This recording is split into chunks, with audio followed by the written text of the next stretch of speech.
Buenas tardes a todos. Este ejercicio es parte de la materia Algoritmos y Estructuras de Datos, específicamente de la unidad 4, y dentro de la unidad 4 corresponde a la ficha 9 llamada Subproblemas y Funciones, que se encuentra publicada en la semana 10. Dentro de esta semana 10 encontramos en el aula virtual una guía de ejercicios y el que vamos a desarrollar hoy es el número 10, que se llama Portal de Empleo. Dice así: un conocido portal de empleo requiere un programa para validar las búsquedas que se cargan en su página. Por cada búsqueda se requiere quit, descripción y salario ofrecido. En el caso del quit, se debe validar que sea un texto compuesto por 13 números separados por guiones de la siguiente manera: 2 ceros, un guión, 8 ceros más, un guión y un cero final. Ese es el formato general. Cada uno de estos ceros puede ser en realidad un número cualquiera, pero los guiones van a tener que estar en esa posición y tienen que ser los caracteres correctos. En el caso de la descripción, se va a tratar de un texto donde cada palabra se separa con un espacio y termina con un punto. Debe tener un máximo de 60 caracteres y un mínimo de 3 palabras. Ninguna palabra debe contener 2 mayúsculas seguidas. Vamos a contar entonces con que el texto tiene el formato indicado, es decir, que está separado con un espacio y termina con un punto, y nuestro programa deberá validar que tenga un máximo de 60 caracteres, un mínimo de 3 palabras y que no contenga 2 mayúsculas seguidas. Por último, un tercer dato es un salario ofrecido, el salario ofrecido, y en este caso se debe controlar que sea un valor mayor a 0. Es decir, en este caso es un dato numérico. Si estos 3 datos son válidos, mostrar el aviso completo. Y en caso contrario, vamos a informar que no es posible mostrarlo porque alguno de sus datos es incorrecto o tiene el formato incorrecto. Para terminar, consultar al usuario si él desea cargar otro aviso o salir del programa. Bien, este es entonces el enunciado. Lo que vamos a hacer es generar un proyecto en PyCharm y un .py dentro de ese proyecto y empezar a trabajar.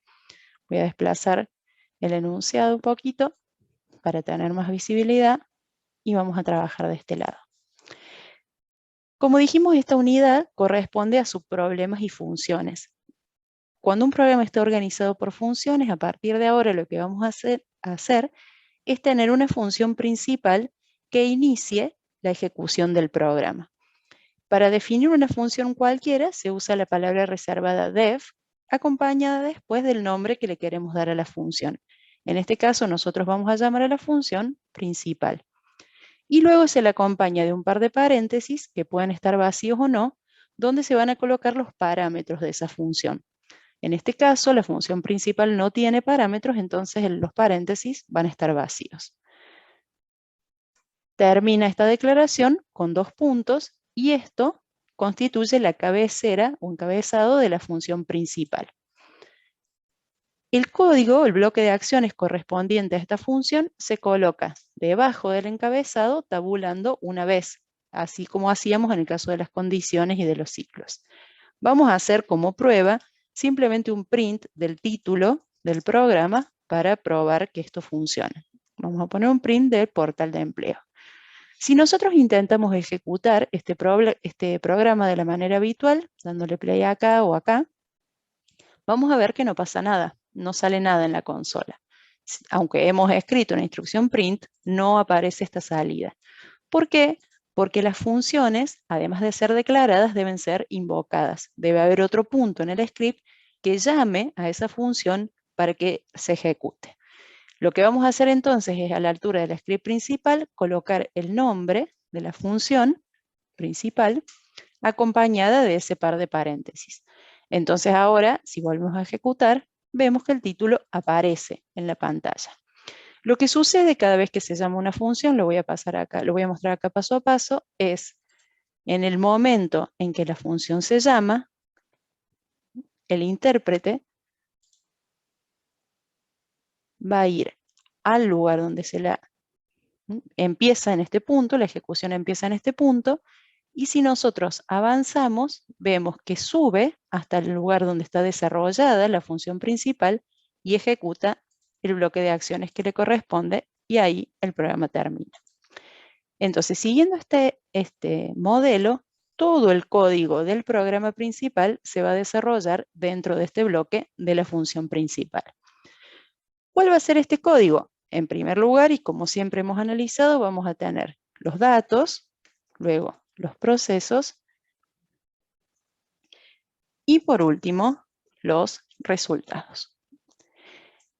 En el caso de los datos, tenemos tres datos. El quit es un dato de texto, entonces no necesita que el input tenga ninguna conversión y vamos a indicar ingrese quit. De la misma manera pasa con la descripción, es un texto, entonces si lo recuerdan podemos usar la combinación de teclas control D para duplicar la línea anterior y en este caso poner descripción, ingrese descripción y duplicamos una vez más y en este caso tenemos que ingresar el salario que es el tercer dato. Entonces vamos a poner acá ingrese salario y en este caso este valor, si es un valor numérico que requiere una conversión, podría ser a entero o a float. Voy a elegir en este caso float para prever que este monto tenga una posible parte decimal. ¿Cuáles serían los procesos que tenemos que desarrollar? Nosotros tenemos que controlar que el quit respete las reglas, que la descripción respete las reglas y que el salario sea mayor a 0. Esos serían entonces tres subproblemas en los cuales vamos a dividir a este problema principal. La idea a partir de ahora es que el código o los ejercicios que vamos a hacer van a tener un volumen tal que amerite dividirlo en partes, identificando para cada una de esas partes sus propios datos, su propio proceso y sus propios resultados.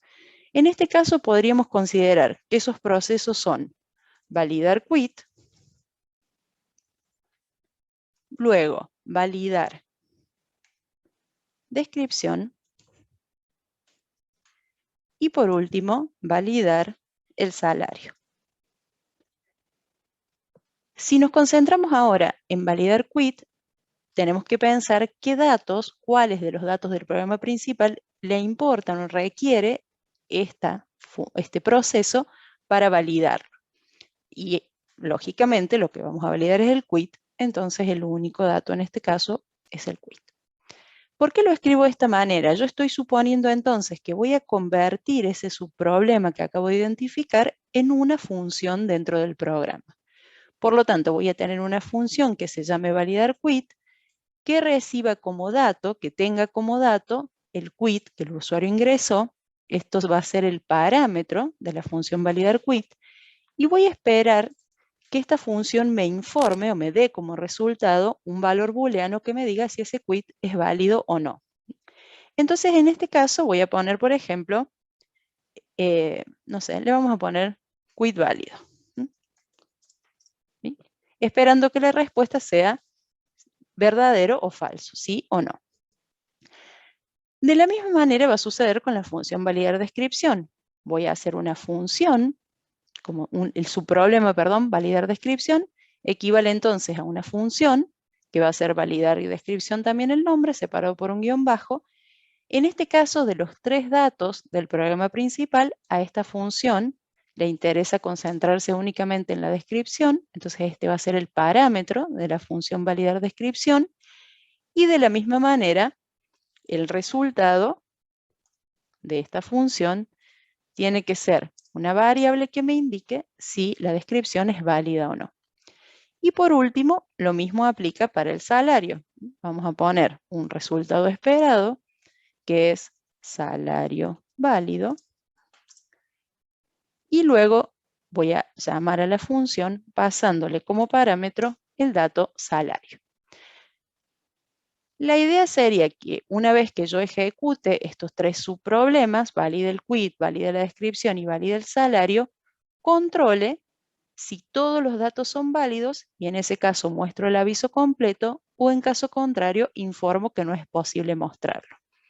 Cuando decimos que todos los datos sean válidos, implicaría que la respuesta de el resultado de estos tres subproblemas sea verdadero. Entonces yo plantearía una condición que diga si quit válido y descripción válida y salario válido, Entonces, en este punto imprimo el aviso. ¿Qué significa mostrar el aviso o imprimir el aviso? Plantear un print que lo haga parecido a lo que podríamos ver en un portal de empleo. Por ejemplo, podríamos decir, el empleador quit busca, ¿no? Es un formato cualquiera, pero bueno, acá hay una sugerencia. A continuación, ponemos lo que está buscando con la descripción que ese empleador ha cargado.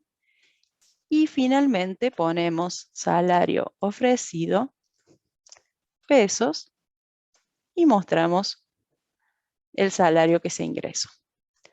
En caso contrario, si alguno de estos datos no es válido, entonces tenemos que informar, no se puede mostrar el aviso. Eso sería el primer esquema, el esquema general de este problema. Dice que para terminar debemos consultar si desea cargar otro aviso, pero esto lo vamos a dejar para el final. Por el momento vamos a plantear el proceso de carga y validación de un único aviso. Bien, como ustedes pueden ver, mi planteo esquemático es el que voy a seguir, pero las funciones, validar quit, validar descripción y validar salario, están subrayadas en rojo. ¿Qué quiere decir esto? Que no están creadas. Así como nosotros, para usar la función principal, para invocar a la función principal, tuvimos que definirla, lo mismo sucede con estas tres. Entonces ahora nos vamos a concentrar en la creación de cada una de estas funciones. Vamos entonces a avanzar con el desarrollo de las funciones que representan los subproblemas de este problema principal. Voy a comentar por el momento la de descripción, perdón, acá, le voy a poner un true para que me deje seguir adelante con las variables. Ahí está. Bueno, ahora sí. Y lo mismo con esta segunda llamada. Por el momento las vamos a dejar así en true, después nos vamos a concentrar en estas. Y vamos a desarrollar la primera función, que es la función para validar el quit. Como hicimos en el caso anterior, tenemos que colocar la palabra clave def, luego el nombre que tiene nuestra función, en este caso la función se llama validar quit, un par de paréntesis, y en este caso en lugar de estar vacíos vamos a indicar que la función espera un parámetro que es el quit. Recordemos que ambas variables, las que se colocan entre paréntesis, tanto la que va en la llamada a la función como la que se indica en su cabecera, se denominan parámetros. Y se las diferencian llamando parámetros actuales a los que se utilizan con la llamada a la función, en la llamada a la función, mientras que se llaman parámetros formales los que se definen en su cabecera. Pueden tener el mismo nombre o no, vamos a analizarlo en la próxima implementación. En este caso vamos a elegir que tengan el mismo nombre, en la próxima probamos con nombres distintos para que revisemos ambas situaciones. A partir de acá nos vamos a concentrar en el proceso de la validación del quit. Para este subproblema, el primero de los tres que vamos a hacer, el dato es el quit. El resultado es booleano y debe indicar si ese quit es válido o no. Entonces vamos a partir de la situación de que el quit no es válido. Voy a empezar planteando una variable bandera, válido, a la que voy a inicializar en falso. Esta va a ser la variable que va a ser el resultado de la función. Una vez terminado el proceso, vamos a devolver esta variable como resultado de la función. Para eso vamos a emplear la instrucción return, acompañada de, puede ir una constante o una variable cuyo valor va a ser devuelto al punto donde se invoca la función. En mi caso, voy a colocar acá la variable válido. Aquí en medio entonces voy a ir analizando los distintos requisitos que tiene que cumplir el quit y si cumple con todos, solo en ese caso voy a pasar la variable válido de falso a true. Lo primero que voy a controlar es que esta cadena, que es el quit, esté compuesta por 13 números. Para eso voy a emplear la función len, que recibe como parámetro una secuencia inmutable y retorna, da como resultado, la cantidad de elementos que componen esa secuencia. Entonces yo voy a verificar si len de este quit es igual a 13. Y aquí estoy comprobando entonces que la longitud sea la longitud correcta. A continuación debo verificar el formato, esto es, que estén los dos guiones en la posición correcta y por último, que el resto de los caracteres sean todos dígitos. Pero vamos primero por los guiones. La manera de verificar si un carácter es un guión es preguntar si ese carácter es igual a guión, encerrado entre comillas simples o dobles. ¿Cómo voy a hacer para determinar en qué carácter quiero hacer este control? Recordemos que una cadena es una secuencia inmutable en la cual sus elementos, como en toda secuencia, se enumeran con un subíndice empezando en 0. Entonces, si el primero de los guiones tiene que estar en tercer lugar en la cadena, el índice correspondiente a ese lugar es el índice número 2, 0, 1, 2. Por lo tanto, yo voy a controlar si el quit en la posición 2 es un guión. Recordemos que para acceder a un elemento específico de una secuencia, utilizamos los corchetes y dentro de los corchetes escribimos una constante, una variable numérica que diga a qué posición queremos acceder. Así como podemos acceder a la posición 2, también tenemos que controlar que haya un guión en la penúltima posición.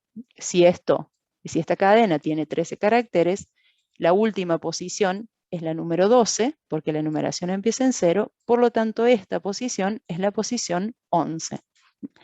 Ambas condiciones se tienen que cumplir, entonces vamos a usar como conector el AND. Tiene que haber un guión en la posición 2 y un guión en la posición 11. Si estas dos condiciones se cumplen, entonces la cadena de quit tiene la longitud adecuada y tiene los guiones en la posición correcta. Lo siguiente que faltaría verificar es que el resto de los números, el resto de los caracteres, perdón, sean numéricos.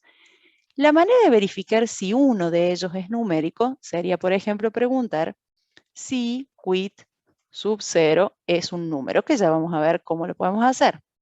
Pero esta misma pregunta la tenemos que repetir para la posición 0, para la 1, para la 2 no, la 3, la 4 y así. Por lo tanto, es poco probable que nos pongamos a hacer esa cantidad de condiciones y además solo nos serviría exactamente para esta cadena con esta longitud. El hecho de tener que repetir la misma pregunta para varios o casi todos los caracteres de la cadena sugiere, y eso vamos a hacer, el uso de un ciclo. Ir carácter por carácter verificando si ese carácter es efectivamente numérico. Para eso nos va a servir el ciclo for, porque tiene previsto, como ustedes ya saben en Python, el recorrido de una secuencia con cierta facilidad. Está preparada la sintaxis para eso, involucrando una variable iteradora. Entonces la sintaxis, perdón, es for char in quit.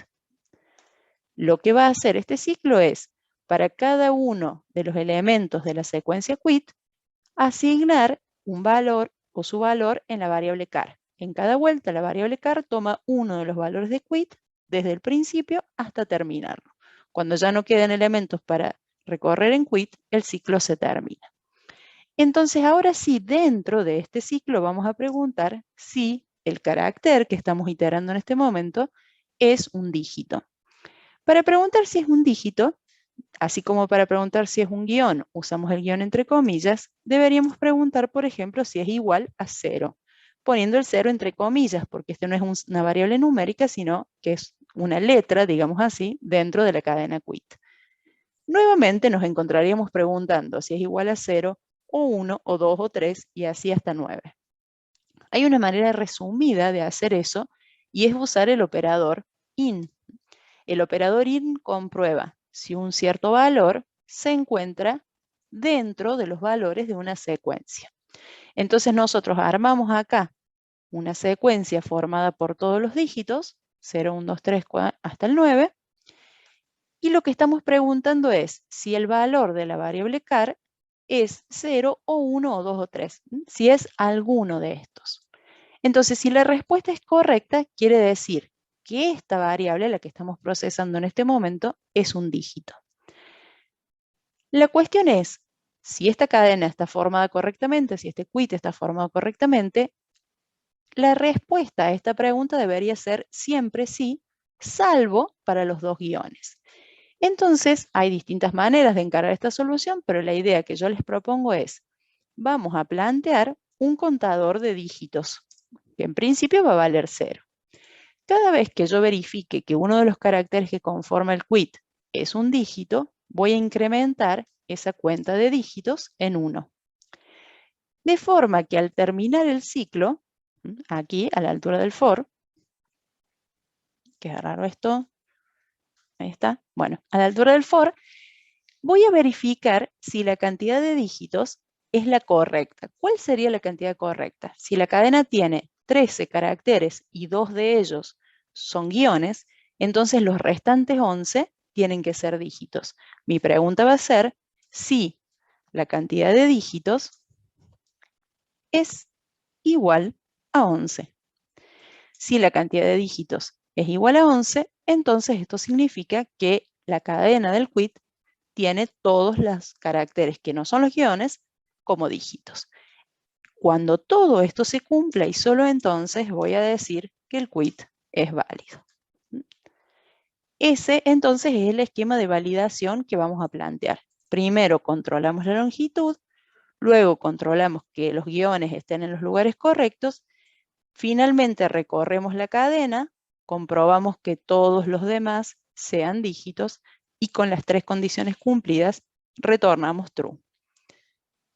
Esta respuesta, como vimos recién, voy a hacer una interrupción acá, lo que tendría que pasar es que se invoque a la función validar quit, que el intérprete venga a este punto, haga el procesamiento de la cadena que nosotros ingresamos y nos devuelva un resultado. Vamos a probarlo. Vamos a ingresar el quit en este punto. Voy a poner cualquier cadena.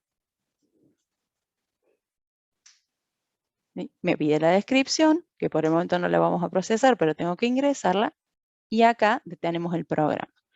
Está aquí la primera llamada, la función validar quit.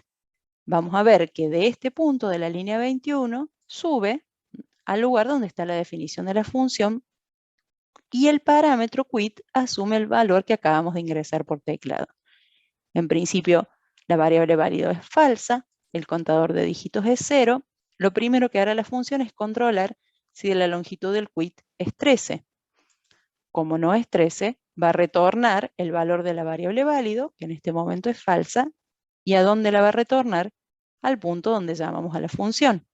A partir de ahí va a seguir adelante con el resto de los pasos y nos va a decir como resultado no se puede mostrar el aviso, porque la variable quit válido es falsa, por lo tanto este AND no se cumple.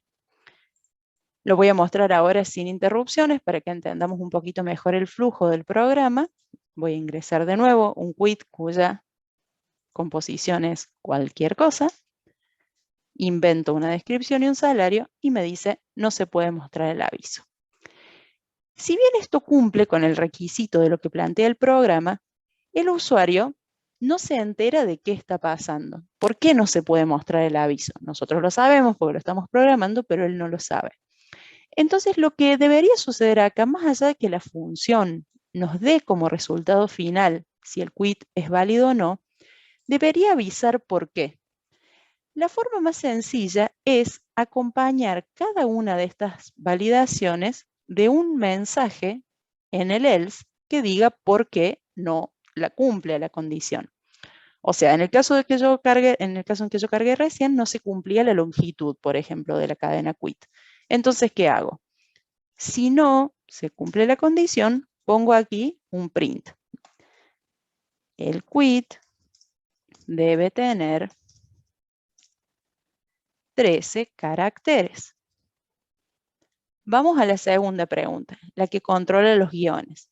Fíjense que la línea, el IDE nos ayuda en este punto a reconocer cuál es el bloque de acciones de cada una de las condiciones. Entonces, para esta segunda condición, puedo colocar un else a esta altura e informar los guiones del quit deben estar en la posición, o los guiones del quit no son correctos.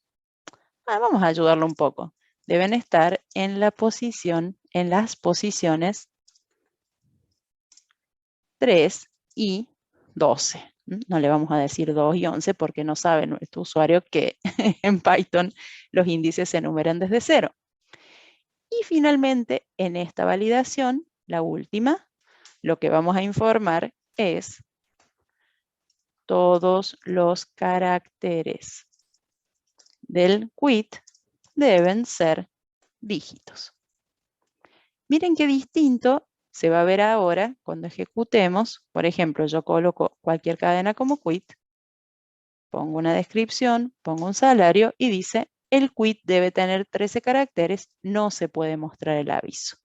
Sabiendo que tiene 13 caracteres, entonces yo digo, muy bien, voy a poner acá 10 caracteres y 3 más y listo. Cualquier descripción, cualquier salario, ahora me dice, los guiones del quit deben estar en las posiciones 3 y 12. Lo escribí mal ahí, ya lo voy a corregir. Voy a probar entonces eso, voy a poner 2 números, un guión, luego voy a poner 8 más, 1, 2, 3, 1, 2, 3, otro guión, pero al último, a ver, vamos a ver qué tal está programado este código, le voy a agregar una X. Pongo una descripción cualquiera, un salario cualquiera, y ahora me dice, todos los caracteres del quit deben ser dígitos, no lo engañé, y siempre no se puede mostrar el aviso. Bueno, vamos a hacer una última prueba, poniendo un quit correcto. ¿Sí? Y ahora me dice, el empleador busca tal cosa, y acá sale ese true medio raro, porque todavía no programamos lo que viene a continuación, pero sí nos va orientando en qué es lo que tenemos que mostrar. ¿Sí? ¿Por qué me mostró este? A ver. Ah, puse descripción válida acá, mire. Bueno, vamos a hacer una pequeña corrección. Acá iba la descripción. No era la bandera lo que yo quería mostrar, sino la descripción en sí misma. Y acá, ¿dónde fue que me equivoqué? Ah, acá también. Era posiciones. El mensaje, ahora lo corrijo, muy bien. Y por ahí, si quizás lo notaron cuando apareció recién, a lo mejor no es lo más bonito, ¿no? Como aparecieron los resultados, se puede ir mejorando con algún separador, algo así. A lo mejor podemos, por ejemplo, acá poner un conjunto, no sé, de signos igual, que parezca un subrayadito. Y esto mismo voy a copiar abajo. A ver, así. Vamos a probarlo por última vez. Voy a poner un quit válido de nuevo. Este es el momento donde vamos a copiar esta cadena en algún lado, en un notepad o algo así, para no tener que escribirla todas las veces. Una descripción. Voy a poner mozo de calle, por ejemplo. Y un salario, esperemos que sean dólares. Y entonces acá aparece el aviso correcto. Busca mozo de calle, salario ofrecido, tal. Si yo pongo un quit inválido, como recién, pongo una descripción cualquiera, un salario cualquiera, pero me aparece el mensaje de error que dice no se puede mostrar el aviso. Vamos ahora con la siguiente función. Ya implementamos la validación del quit y pasamos ahora a la de la descripción. Voy a sacar esta variable que había dejado por un momento para avanzar con el desarrollo y ahora tengo de nuevo advertida por el IDE, la advertencia del IDE de que esta función no está desarrollada. Nuevamente corresponde escribir entonces la cabecera de la función, sus parámetros, su retorno. Les muestro acá un truquito, aparece en el caso de PyCharm una lucecita roja aquí de advertencia y la primera de las opciones es justamente crear la función validar descripción. Cuando nosotros ya estamos seguros, como en este caso, del formato que queremos que tenga la función, entonces podemos aprovechar esta opción para que el IDE nos ayude autogenerando la cabecera de la función y el cuerpo, por supuesto, no sabe lo que queremos hacer, entonces lo reemplaza por la instrucción pass. Pero esto nos puede ayudar a empezar con el desarrollo. Como decía hace un ratito, la variable que acompaña la llamada de la función se denomina parámetro actual, mientras que el que está definido en la cabecera es el parámetro formal. No es necesario que ambos tengan el mismo nombre porque para la función, dentro del cuerpo de esta función, el parámetro es el que corresponde como su variable interna. Entonces vamos a dejar que este parámetro se llame texto para comprobar que también funciona bien. Y entonces el valor de la variable descripción va a ser asignado en la variable texto y con esa variable esta función va a proceder. Es importante aclarar que no se trata de que la variable descripción pasa a ser accesible por el método invocado, sino que el valor de esa variable se copia en esta otra y aquí empieza el proceso. Bueno, ¿cómo es el proceso? Vamos a contar, o sea, la primera parte no es algo para validar, sino que es una descripción. Ese texto, se trata de un texto donde cada palabra va a estar separada con un espacio y termina con un punto. Lo primero que nos pide es que tenga un máximo de 60 caracteres. Vamos a encararlo con el mismo esquema de recién. Vamos a poner una variable que va a empezar como falsa y esa bandera va a ser el retorno de esta función. Y aquí en medio vamos a ir planteando el análisis de los distintos requisitos que tiene que cumplir este texto. Lo primero es la longitud. Si debe tener un máximo de 60 caracteres, vamos a controlar si la longitud, con la misma función len que usamos recién, en este caso es menor o igual a 60, porque nos dice hasta 60 caracteres, un máximo de 60.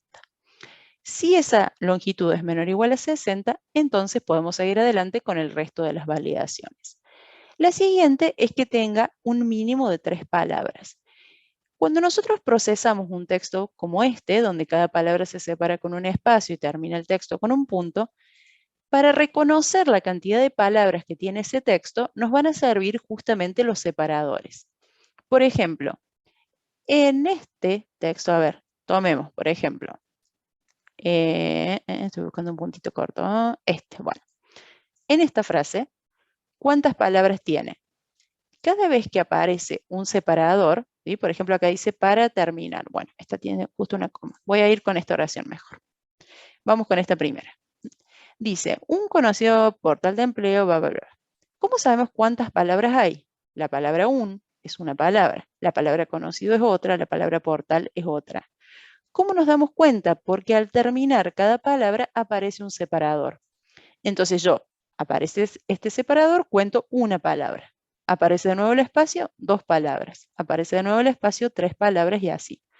Si yo tomo ese criterio, si cuento dentro del texto los espacios, voy a tener un conteo equivalente a la cantidad de palabras, pero voy a estar omitiendo la última, porque la última palabra no termina con espacio, sino que termina con el punto final. Entonces, lo que en realidad vamos a hacer es recorrer el texto, como hicimos recién con el quit, for char in texto, y vamos a verificar si aparece un espacio o un punto. Si aparece un espacio o un punto, nos está indicando que acaba de finalizar una de las palabras del texto. Entonces, la condición es si el carácter es igual a un espacio o el carácter es igual al punto, entonces aquí ha terminado una palabra. Notemos que el punto se coloca entre comillas, de la misma forma que hicimos con el guión, pero el espacio no se representa con las 2 comillas vacías, sino presionando una vez la barra espaciadora en el medio de ellas. ¿Ven que si yo selecciono ahí? Entonces el carácter espacio es un carácter y tiene que estar expresado de esta manera para que el intérprete lo reconozca. Si se trata entonces de un separador, vamos a incrementar un cierto contador de palabras en 1. Ese contador de palabras va a empezar en 0 al comenzar este procesamiento. Cuando el ciclo for haya terminado, entonces tenemos que controlar que este texto tenga un mínimo de 3 palabras.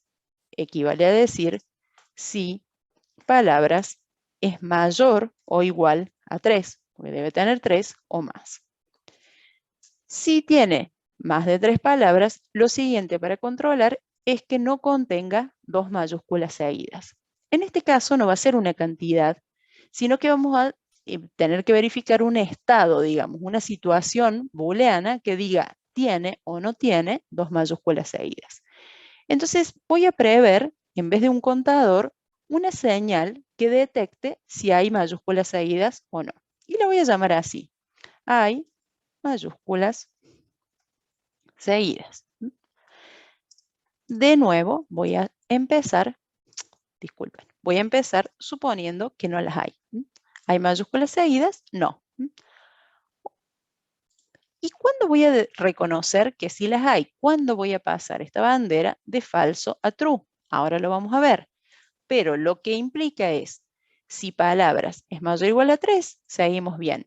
¿Cuál es la tercera condición? Si hay mayúsculas seguidas es igual a falso, o si not hay mayúsculas seguidas, entonces esta descripción es válida. Por lo tanto, el resultado válido va a pasar a true. Repaso entonces primero esta parte. El resultado final de la función validar descripción dice, empieza con válido en falso. En realidad debería ser válida, ¿no? Miren, si son indecisos como yo con los nombres de las variables, entonces pueden elegir la variable, en este caso yo le quiero cambiar el nombre a la variable válido, ¿no? Entonces voy botón derecho, refactor, rename, y donde dice válido, coloco válida.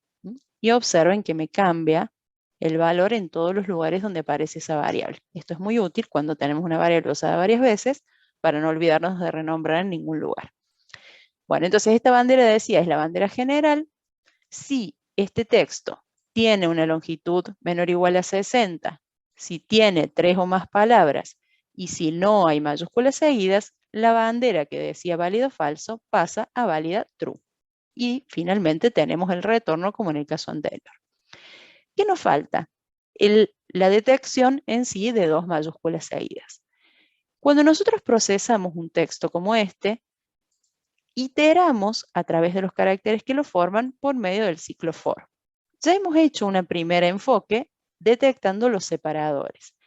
¿Qué tenemos que pensar ahora? Si hay letras mayúsculas, no son los separadores. Por lo tanto, podemos aprovechar acá el si no. Si no, tal cosa. Y dentro de este si no, vamos a controlar si una letra, si la letra que estamos procesando es mayúscula. Esa pregunta se hace si carácter, si quisiéramos aplicar esta misma lógica, deberíamos decir si carácter in A, B, C, D, y empezar a enumerar todas las letras mayúsculas, que también son bastantes. Se puede hacer de esta forma y funciona, pero también podemos aprovechar una ventaja, y es que las letras están definidas dentro de la tabla de caracteres ASCII, como estudiamos algunas fichas más adelante al principio del año. Entonces se puede comprobar si el carácter es mayor o igual a y, con mayúscula, y el carácter es menor o igual a Z mayúscula. Lo que estamos haciendo acá es controlar si esta letra se encuentra en el intervalo, digamos, de la A a la Z, ambas entre comillas, porque dentro del conjunto de caracteres ASCII, todas las letras mayúsculas se encuentran en orden, se encuentran como una secuencia de números. El número que representa la A es más pequeño que el número que representa la Z, pero entre las letras no hay ningún otro carácter raro. Entonces, si un cierto carácter es mayor o igual a A y menor o igual a Z, significa que es una letra mayúscula. Con esto estaríamos comprobando que el carácter que procesamos en este momento es una mayúscula. Pero además tenemos que controlar que el carácter previo a este no lo sea. Para detectar la secuencia de 2 mayúsculas, lo que vamos a hacer es comparar el carácter actual con el anterior. Entonces vamos a decir, aparte de esto, tenemos que decir que el anterior también sea mayúscula. Que el anterior sea mayor o igual a y el anterior sea menor o igual a Z mayúscula.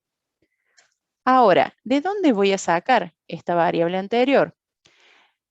Voy a utilizar un truco que consiste en, cada vez que yo procese o itere a lo largo del texto, antes de pasar al siguiente punto, voy a guardar en una variable que justamente se va a llamar anterior, el valor del carácter iterado. Entonces, en cada vuelta, el for va a asumir, por ejemplo, en este caso va a asumir el primer carácter. Yo lo voy a procesar aquí y antes de salir del bloque de acciones voy a guardar en la variable anterior ese carácter. El ciclo va a dar su siguiente vuelta, el carácter va a tomar el segundo del texto, mientras que anterior sigue conteniendo al primero. Este segundo va a ser procesado, se va a guardar en anterior, va a reemplazar anterior, y en la siguiente vuelta proceso el tercer carácter del texto y así. Ya lo vamos a ver ahora en el paso a paso, pero les adelanto esta idea. Por lo tanto, si el carácter actual es mayúscula y el anterior también lo es, entonces vamos a encender una señal que diga hay mayúsculas seguidas, true. Tenemos dos mayúsculas seguidas. Cuando nosotros trabajamos con eventos de este tipo, tenemos que prever que la variable empiece, en este caso en falso, y solo cambie su valor cuando el hecho que estoy tratando de verificar se cumple.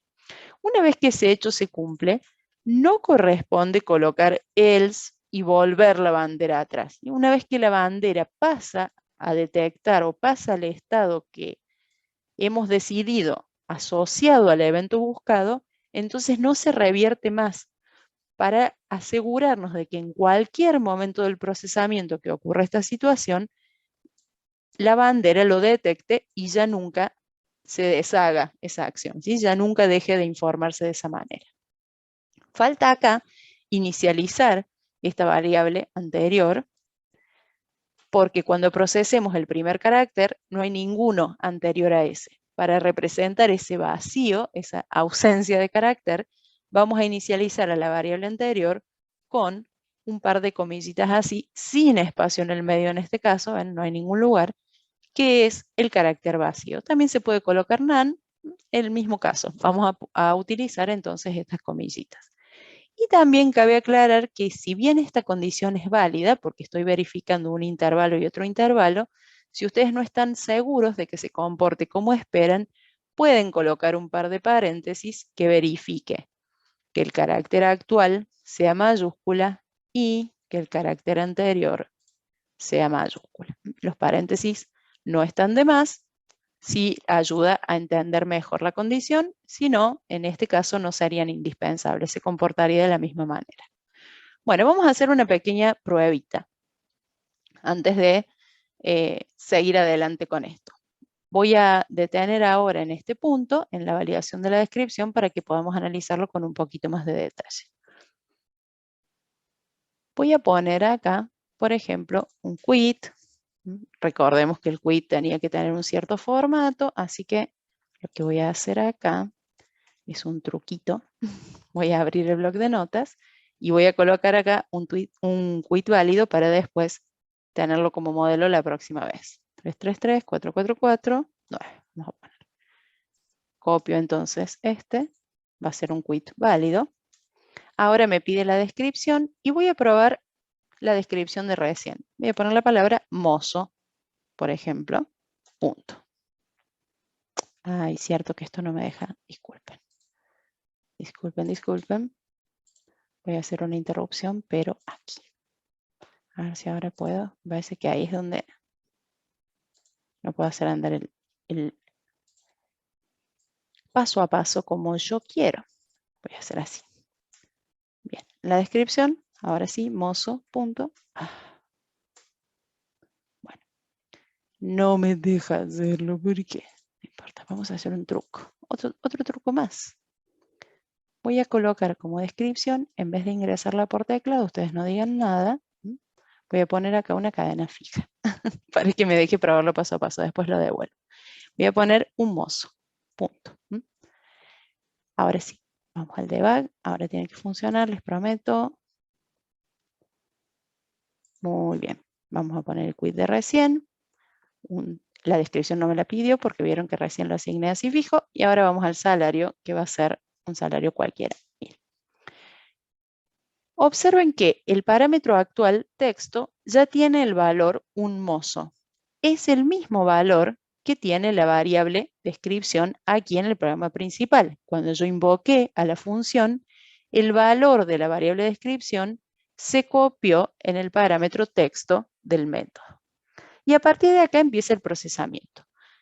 Colocamos la bandera como válida en falso, el contador de palabras en 0, mayúsculas seguidas en falso, y el anterior vacío, y empieza el procesamiento. ¿La longitud del texto es menor o igual a 60? Sí. Y entonces vamos a procesar. Recordemos que el texto que yo había puesto es un mozo. Entonces vamos. ¿La U mayúscula es un separador? No. ¿Es una mayúscula? Sí. Si acá les muestro que dice que el carácter es mayor o igual a y es menor o igual a Z, pero no se cumple lo del anterior, porque el anterior está vacío. Perdón, el anterior está vacío. Entonces sigue adelante. Guarda en anterior el carácter que acabamos de procesar. Entonces en la variable anterior aparece la U mayúscula, pero inmediatamente después da otra vuelta el ciclo y entonces ahora el carácter tiene una N. Como no es un separador, tampoco es una mayúscula, se hace de nuevo el recambio. Ahora en la variable anterior está la N y la variable iteradora toma el valor de espacio. ¿Es un espacio o un punto? Sí, lo es. Entonces aquí el contador de palabras se incrementa en 1. La palabra un es la primera de las palabras del texto. Vamos ahora por la segunda. Lee la M, no es separador ni mayúscula. Lee la O, tampoco. Lee la Z, tampoco. Lee la O, tampoco. Y luego lee el punto. Ese punto sí es un separador, entonces el contador de palabras se incrementa en 1. ¿Qué va a pasar acá? Termina el proceso, la cantidad de palabras es mayor o igual a 3, no, así que no llega a verificar las mayúsculas seguidas y retorna como válido falso. Lo voy a dejar seguir adelante aquí y nos va a informar que no se puede mostrar el aviso. Voy a ejecutar esto una vez más, pero, bueno, terminó. Pero ahora voy a poner un texto que sí tenga dos mayúsculas seguidas para que lo podamos comprobar. Entonces voy a poner, por ejemplo, un mozo y que comprobemos el funcionamiento antes de pasar a la prueba del programa con un ingreso normal, digamos, de texto, ¿no? Y de datos. De nuevo, ahora el texto es un mozo. De nuevo empiezan todas las variables inicializadas, la longitud del texto es menor o igual a 60, empieza el procesamiento. Aparece la U es mayúscula, como vimos recién, pero la variable anterior está vacía, así que esta condición no se cumple.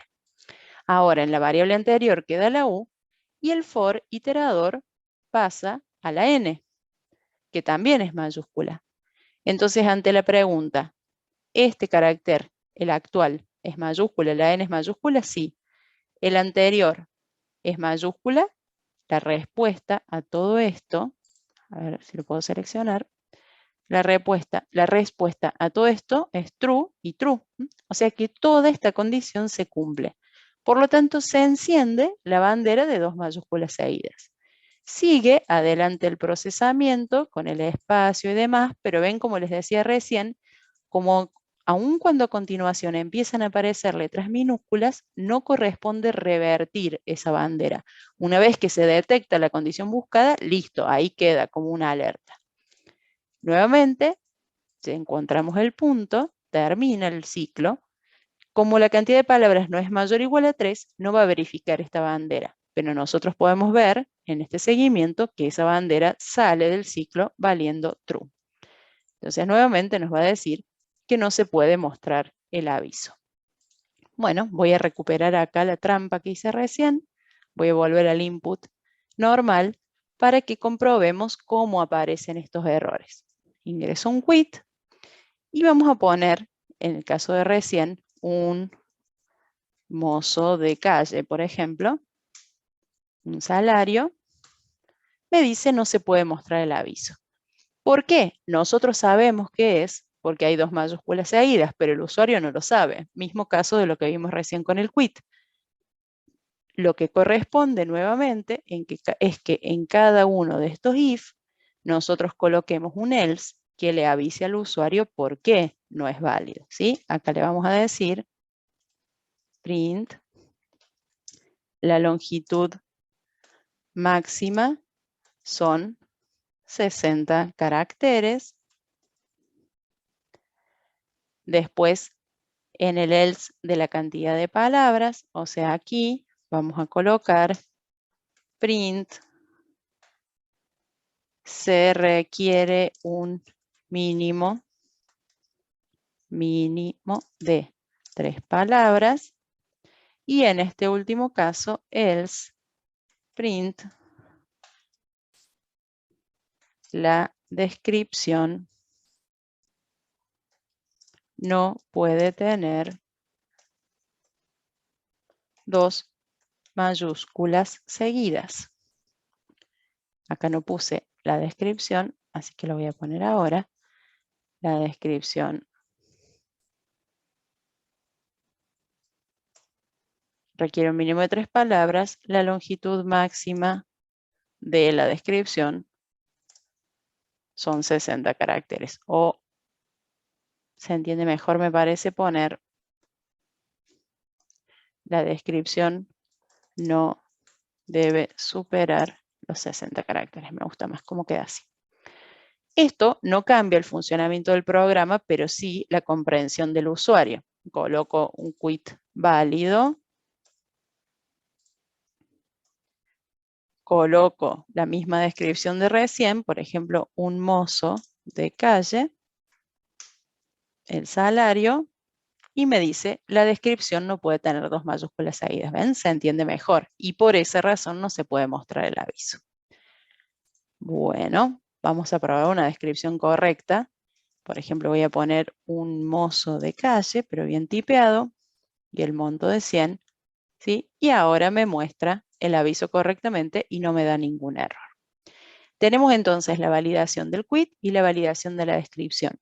Nos queda la validación del salario y verificar el comportamiento general del programa. Bien, vamos ahora a la última parte entonces del ejercicio, que es la validación del salario y el final. Recordemos que decía salario ofrecido, controlar que sea un valor mayor a 0. Vamos entonces a reactivar esta función validar salario que había dejado ahí en suspenso recién. Nuevamente, como en el caso anterior, tenemos que desarrollar esta función. Vamos a hacerlo nuevamente a mano. Palabra reservada def, nombre de la función, validar salario, paréntesis y el parámetro que va a recibir en este caso, que es el salario. Acá vamos a volver a la idea de darle el mismo nombre, siempre diferenciando que, aunque se llamen iguales, este es el parámetro actual y este el parámetro formal de la función. También, como en los casos anteriores, podríamos tener una bandera como respuesta, vamos a tener una bandera como respuesta, pero en vez de inicializarlo, vamos a directamente hacer esta validación, porque es más sencilla, tiene que ser un valor mayor a 0, entonces si el salario es mayor a 0, el resultado sería verdadero y en caso contrario, el resultado sería falso y la función retorna el valor de esta variable. Esta sería la versión expandida, digamos, de la solución. Otra manera en que podríamos hacerlo es decir, inicializarlo en falso, como hicimos en los casos anteriores, y solo en caso de que el salario sea mayor a 0, cambiarlo por true. También es posible tener más de una instrucción return dentro de la misma función. Entonces podríamos directamente determinar si el salario es mayor a 0, return true, y en caso contrario, return false. Hacer que el retorno, en vez de ser un retorno variable, sea un retorno directamente de las constantes true o false respectivamente. Y esta última versión, ya totalmente comprimida, resumida, sería decir return, uy, ¿qué estoy escribiendo? Así, return salario mayor que 0. ¿Sí? Solo con esa línea, si la respuesta a esta comparación es verdadera, retornaría true, y en caso contrario, retornaría falso. Queda como súper raro, lo dejo acá, para que si le quieren hacer de esta forma, yo me voy a quedar con la versión un poquito anterior, donde tenemos 2 retornos para que quede también en el modelo. Todas las alternativas que hemos discutido igualmente son válidas. Bueno, con esto entonces hacemos una última prueba del programa. ponemos un quit válido, lo tenía por acá en el bloc de notas, para que no se queje del quit. Una descripción con las condiciones que nos habían pedido. Vamos a poner, por ejemplo, secretaria bilingüe, secretaria ejecutiva bilingüe, voy a poner, ahí con las diéresis y todo, punto, recordemos que tiene que terminar con punto, y el salario hacemos una prueba de poner, por ejemplo, un valor negativo y nos dice no se puede mostrar el aviso. Ay, de nuevo cometimos el mismo error de antes. Necesitamos mostrar cuál es el problema. En este caso que el retorno es true, no hay ningún problema, pero acá tenemos que hacer un mensaje antes de retornar falso que diga el salario debe ser un valor mayor que 0. Recordemos que la instrucción return es cancelativa. Una vez que la función llega al punto del return, entonces ya no ejecuta las acciones que vienen a continuación. Por lo tanto, si yo este print lo colocara debajo del retorno, vamos a comprobarlo ahora en acción. Uy, colocamos el quit, perdón, pegué la línea que acabo de copiar. Colocamos entonces el quit acá. Colocamos la descripción. Volvamos con el mozo de calle. Y cuando pongo un salario negativo, el mensaje no aparece. ¿Por qué? Porque el retorno falso se produce antes de llegar a la instrucción print y esta llamada return hace que la función vuelva al punto donde fue llamada. Si nosotros queremos que aparezca el mensaje, lo debemos ubicar antes de la instrucción return. Entonces ahí vamos a tener las dos cosas. Primero el mensaje de error y luego el retorno.